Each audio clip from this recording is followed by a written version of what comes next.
Hey everybody, welcome to our Principle of the Week. We're out here with our Polar Bear Club, our Wednesday morning workout, and today we're going to talk about drilling. If you like our channel, please subscribe, and also like this video if you get a chance. And we'll get right to it. Okay guys, this is actually a true principle. The idea of drilling, it's very important. You can go to a lot of places and train, and if you do a technique 1, 2, 3 times, even if you repeat it maybe 10 times in a class, that doesn't mean that you're necessarily going to be able to pull it off in an actual combat situation. So what you want to be able to do when you're fighting, you got to drill that, and that means a lot of repetition. If you go back in the early days of the NFL, teams would scrimmage, basically play games during practice 4 out of 5 days a week.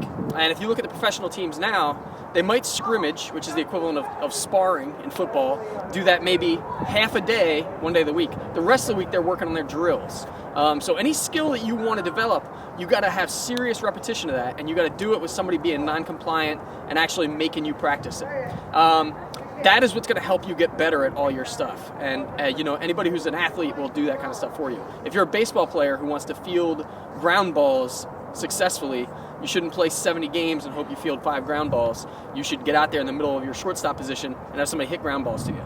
So that is the principle. I'm going to give you an example of a drill that you can do for a skill that we try to develop for our evasion and for our slipping and stuff like that. But this applies to anything you want to be able to actually do. You got to do it in a situation where somebody's actually making you do it in a realistic fashion. So I'm going to show you an example of a drill that we're doing, that we're actually working on today, and this is a way that you can improve your evasiveness and your timing and all that kind of stuff.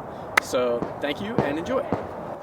Okay, so first drill we are going to do, and this is to train our evasiveness, okay? So what I'm going to do is I'm actually going to take my hands, put them behind my back. One of my teachers said that his teacher used to actually handcuff him behind his back. Our Polar Bear Club liked this today because you could actually also do it with your hands in your pockets.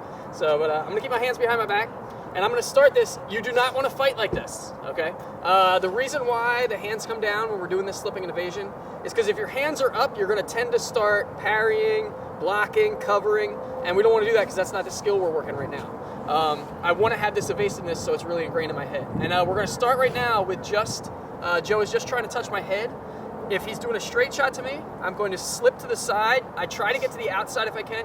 And if he does a hook punch, I'm gonna duck it. Okay, so that's what's going to kind of happen. I try not to avoid back too much, and that's another thing for later on. But for now, so basically we're here. I'm staying in punching range, and I'm just keeping that head moving.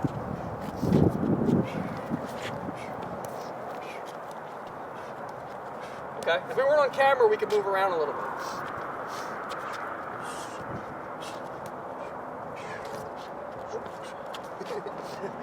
That's a headbutt target. Okay, so that's kind of level 1. He's just going for my head. Okay, so that's the first part. Again, side to side, you got to make sure your partner is actually trying to touch you. And you have to drill this. It has to keep going. You got to do this a lot. So this skill gets ingrained in your head. That's level 1. Okay, so now we're doing the same thing we were doing before, but we're also going to add, Emmy can also tag my stomach now. So as we're here.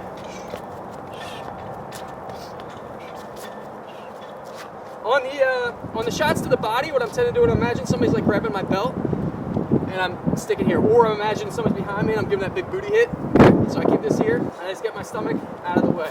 Okay? But all of it's the same.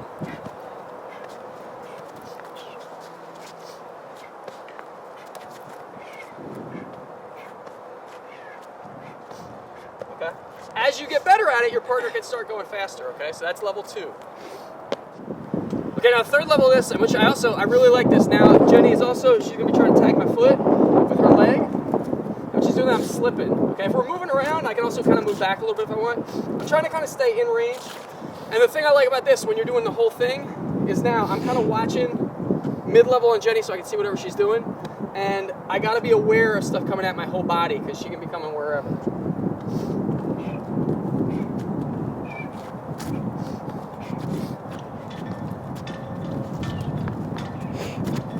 Okay? So you put all that stuff together, and the deal with that is you want to drill it, which means you got to do it over and over and over again, practice all the time. You can also play forehead slap tag with your partners, but that's a good way to drill the evasive movement and the ability to not get hit when somebody's trying to get you. Okay? Thanks for watching. If you liked the video, please like it and subscribe to our channel. And you should get out in the morning and train real early with your friends in the freezing cold weather. So everybody have a great day. Happy training.